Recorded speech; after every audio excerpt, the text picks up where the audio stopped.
pero ya llevan unos años en los cuales aparecen por televisión en algún programa, los entrevistan y se manifiestan como gran maestre de tal cosa, etcétera, etcétera. Antes esto no sucedía allí, porque para ellos era un riesgo total. Ahora las cosas han cambiado y ya se tiene asumido. En Australia parece ser que, por lo visto aquí, como en todo el mundo anglosajón, es distinto. La masonería está muy bien aceptada en términos generales y no han hecho falta que se fueran escondiendo del mismo modo. Aunque, pensad una cosa, el masón no revela que es masón si él no quiere. O sea, otro no puede delatarle como tal. Poco después del desafío de Folger, él soñó que Elena de White tenía un mensaje para él. Pocos días después, él se encontró con ella y le preguntó si tenía algo para él. Es curioso, ¿eh? Cómo el Señor actúa a través de los sueños para preparar los terrenos.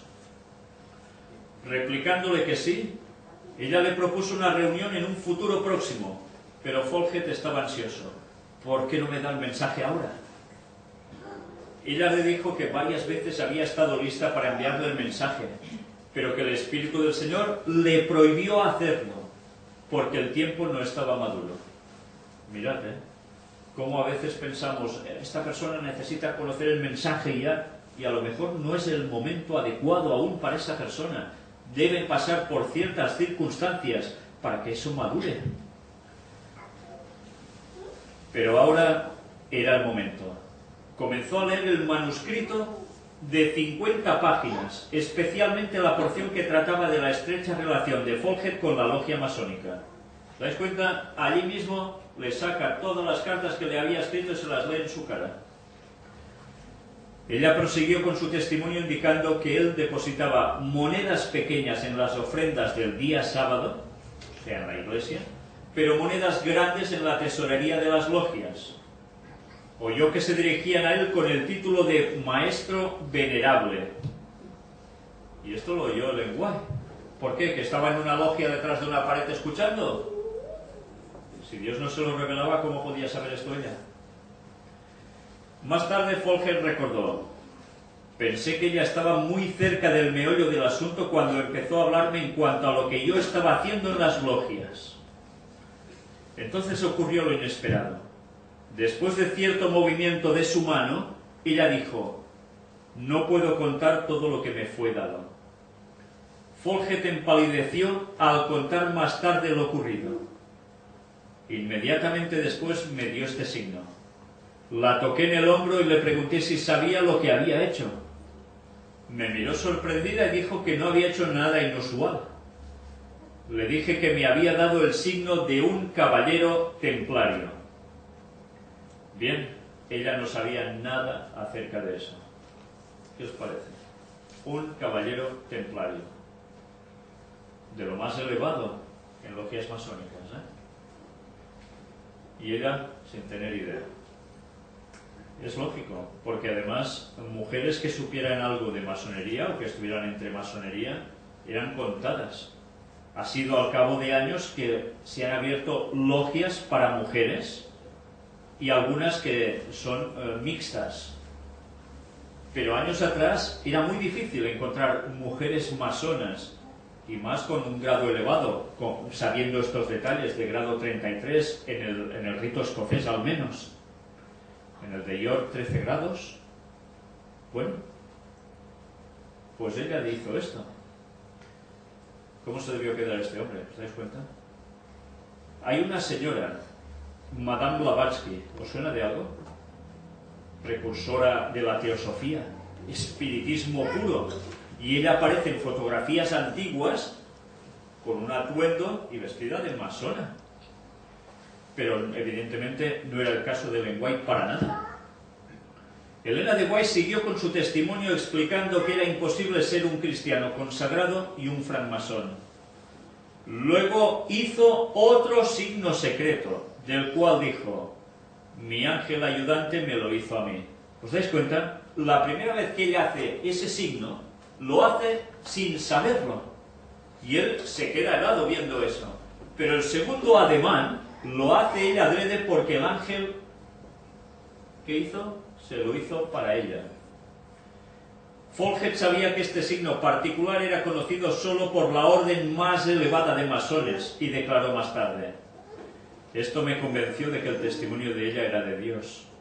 Inmediatamente cruzó por mi mente como un relámpago la declaración que le había hecho al hermano Stockton, de que el testimonio tendría que ser sumamente poderoso antes de que pudiese creer que ella tenía un mensaje para mí procedente del Señor. Hay palabras que a veces uno dice y después cómo las recuerda. La respuesta de Folget a la entrevista fue inmediata. Al día siguiente les dijo a sus colaboradores cómo Dios le había hablado a través de Elena de White.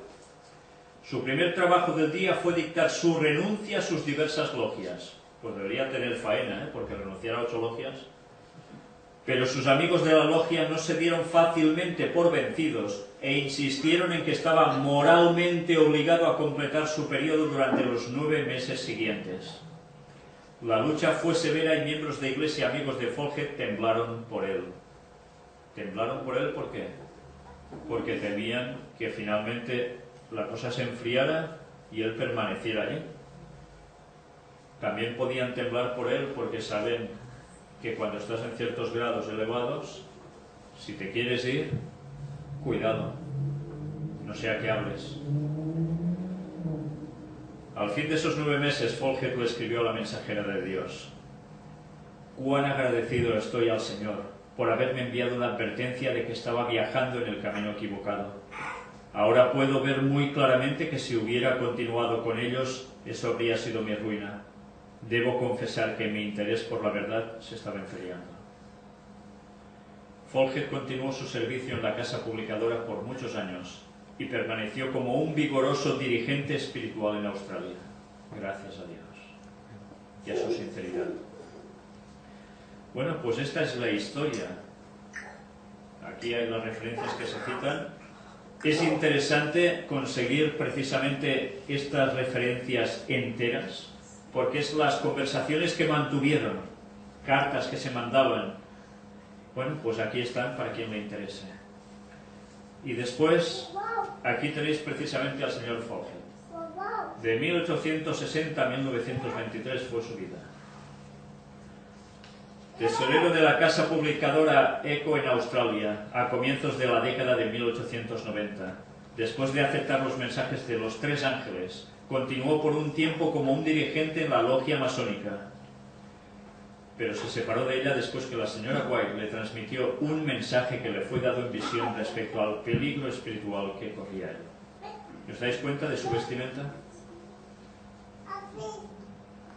Mira, bandas atadas con capas, estrellas, medallones, típicas vestimentas de señores que llegan bastante arriba en las logias. Pues este es el señor que tantas veces podemos llegar a hablar de él, pero no sabemos ni la cara que tenía, ni si se podría demostrar que verdaderamente era un masón. Pues bien, así no se disfraza nadie si no es masón. De este otro libro de Arthur L. White, Mujer de Visión, Elena White, escribe: cuando ella tiene ese llamado a Australia. Sabéis que Elena White no fue por gusto a Australia, lo sabéis, ¿no? Ellen White tuvo muchos problemas con la Conferencia General en su época. Les había dicho las cosas muy claras y evidentemente les causó muy poca gracia, porque en esos tiempos la Conferencia General no estaba andando como Dios quería. ¿Y ahora? Pero ¿sabéis? Casi se la quisieron quitar de encima y le dijeron: te vas a Australia. Y ella podía haber alegado que ya era mayor, que no estaba para viajecitos, se podía haber rebelado contra ellos de un modo descarado, pero ella pensó algo: quizás Dios quiere que vaya allí porque allí hay una labor por hacer. Y aceptó la mala forma de hacer de la Conferencia General, no por gusto, ni por complacerlos, sino porque pensaba que realmente Dios actuaría a través de lo mal hecho que hacían esta gente, esta cúpula que mandaba, y lo cambiaría todo a fin de bien si iba a Australia. Y fue así, Pues sí, porque gracias a ella la obra en Australia llega a tener una fuerza tremenda. Vamos a leer un poco todo esto. Ganando fuerzas. Comenzando con el 10 de julio, los registros en el diario de Elena de White comenzaron a adquirir un nuevo giro. En ese día ella escribió las palabras: alabo al Señor con mi corazón, alma y voz, porque me estoy sintiendo más fuerte. Al llegar al fin del año escolar le escribió con júbilo al presidente de la Asociación General: la escuela ha sido un éxito. Ella acababa de asistir a los ejercicios de clausura de la Escuela Bíblica Australasiana, un servicio sencillo celebrado en la sala que servía de capilla. Había estado ausente durante casi 3 meses trabajando en Adelaide y Ballarat, y había regresado a Melbourne, pero para este evento significativo. No había olvidado que una de las razones básicas por la que se los había instado a ella y a su hijo a pasar un par de años en Australia era para ayudar a iniciar allí la obra educacional. A pesar de la indiferencia, la depresión financiera en el país y una enfermedad prolongada y extenuante, su persistencia había salido victoriosa. La mayoría de los estudiantes partieron inmediatamente para entrar en el Ministerio de las Publicaciones en varias de las colonias australianas. Los dirigentes de la Iglesia se abocaron brevemente a la planificación del próximo periodo escolar, fijando el 6 de junio como la fecha para la apertura. Luego los ministros, incluyendo al presidente, se distribuyeron entre las principales iglesias para dirigir las semanas de oración que acababa de instituirse. Y así Ellen White es como iba trabajando para preparar una situación en Australia donde el adventismo fuera con fuerza. Pero aquí tenéis, precisamente en este contexto, los signos secretos, Folgert y un testimonio convincente. Y mirad qué escribe él al respecto. El día cuando se terminó la escuela, W.C. White convocó a una reunión de los miembros de la junta directiva de la escuela que estaban disponibles.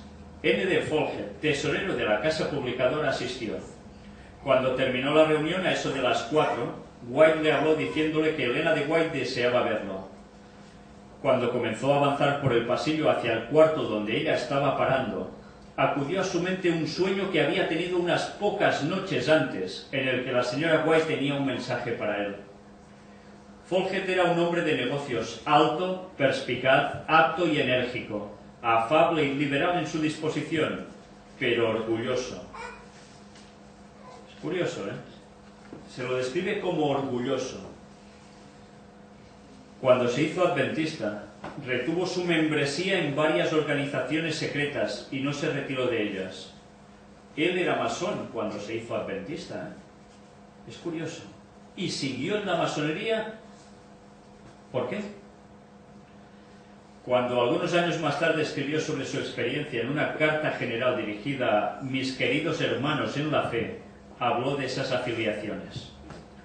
Estaba estrechamente vinculado con la logia masónica. Sustentaba las posiciones más elevadas que se me podían conferir en las siguientes logias. Atención a esto. Primero, era maestro de la logia del francmasón del 3er grado o logia azul. Segundo, era primer director de la logia venerable y espléndida de Canadá. Tercero, era preceptor de los caballeros templarios, además de muchas otras logias menores, los templarios serviciales, los recabitas y los camaradas extraordinarios, en las que yo también tuve altas posiciones. Y esto lo escribió el 5 de octubre de 1908. ¿Os dais cuenta de qué cantidad de logias tan distintas hay? Y unas más superiores que otras. Cuando la familia Folgert aceptó el mensaje del tercer ángel, la señora Folgert era una maestra en el sistema escolar público. Se reconoció la capacidad fuera de lo común de él y se lo empleó como tesorero en la Echo Publishing Company. Al principio prestó buen servicio, pero a medida que transcurría el tiempo se absorbió más y más en su trabajo con las logias y su interés en la obra de Dios comenzó a disminuir. Esta era su situación cuando Elena de White llegó a Australia en diciembre de 1891. Cuando se le revelaron asuntos que involucraban a obreros de la casa publicadora en una visión abarcante, unos pocos días después de su arribo, ella escribió en forma general de las condiciones que había allí. También redactó testimonios dirigidos a un número de individuos, incluyendo al señor Folgert y su esposa. ¿Os dais cuenta?